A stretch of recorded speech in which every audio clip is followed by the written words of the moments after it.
అదే RTV app వార్తల్ని క్షణాల్లో చదివే అవకాశం ఉంటుంది. ఒక న్యూస్ పేపర్, ఒక టెలివిజన్ ఛానల్ మీ చేతుల్లో ఎప్పుడూ ఉంటాయి. ఇవాళ కొంతమంది రౌడీ రౌడీలను రెచ్చగొట్టి తాళాలు పగలగొట్టి నిప్పు పెట్టించింది మీరు, మీ ప్రభుత్వం. ఇక్కడ పోలీసు వాళ్ళ దౌర్జన్యం చూస్తాను, ఎక్కడ ఇక మీడియా చూస్తాను, ఎన్ని వెహికల్స్ ఉన్నాయి, ఎంతమంది పోలీసులు ఉన్నారు. ఇక్కడ ఎవరు లేరు. ఇక్కడ 10-15 సంవత్సరాలుగా చాలా సామరస్యంగా జరుగుతుంది జయంతి.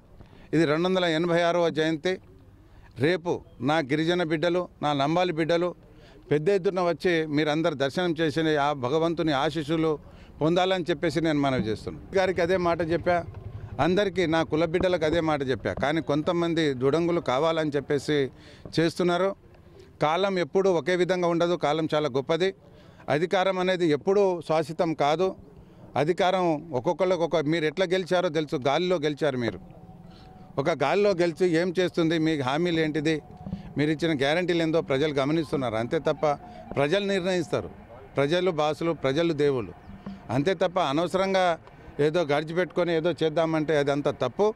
ఇప్పటికైనా మీరు కొంచెం తెచ్చుకొని, అవగాహన తెచ్చుకొని ఈ పండుగ మంచిగా జరిగేలాగా చూడాలని చెప్పి నేను అధికారులకు, మన డిస్ట్రిక్ట్ బాసులకు, అలాగే స్థానిక ఎమ్మెల్యేకు రిక్వెస్ట్ చేస్తున్నా.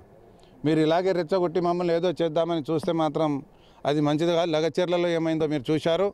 చాలా జనాభా గమనిస్తుంది. కానీ దయచేసి మా సహనాన్ని పరీక్షించవద్దని చెప్పి నేను మనవి చేస్తున్నా. ఇప్పటికైనా ఇక్కడ ఉన్న అధికారులకు చెప్తారా, మీరు ఆర్డీఓకి చెప్తారా, ఎంఆర్ఓకి చెప్తారా, మా ఇంట్లో మమ్మల్ని పోనివ్వండి.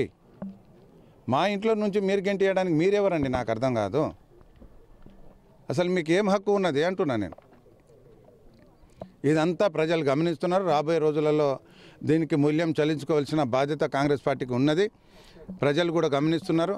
కాబట్టి నా జాతి బిడ్డలకు, నా కుల బిడ్డలకు, నా లంబాడీలకు సేవాలాల్ సేన ఎవరైతే సేవాలాల్ మహారాజ్ సత్య మార్గంలో నడవండి, ధర్మంలో నడవండి అని చెప్పేసి ఆ మహానుభావుడు ఆ మార్గాన్ని చూపెట్టారో, ఆ సత్శ్రీ సేవాలాల్ మహారాజ్ జయంతికి నా బిడ్డలు, నా లంబాడి బిడ్డలు, నా సంఘాలు అందరూ వచ్చి రేపు అధికారికంగా ఏదైతే ప్రభుత్వం అధికారులు చేస్తున్నారో దాంట్లో పాల్గొని దీనికి విజయవంతం చేయాలని చెప్పేసి నేను మనస్ఫూర్తిగా కోరుకుంటూ, మరిన్ని వీడియోస్ కోసం ఛానల్ ని సబ్స్క్రైబ్ చేయండి. లేటెస్ట్ అప్డేట్స్ కోసం వాట్సాప్ ఛానల్ ని ఫాలో అవ్వండి. ఆ లింక్ డిస్క్రిప్షన్ లో ఉంది.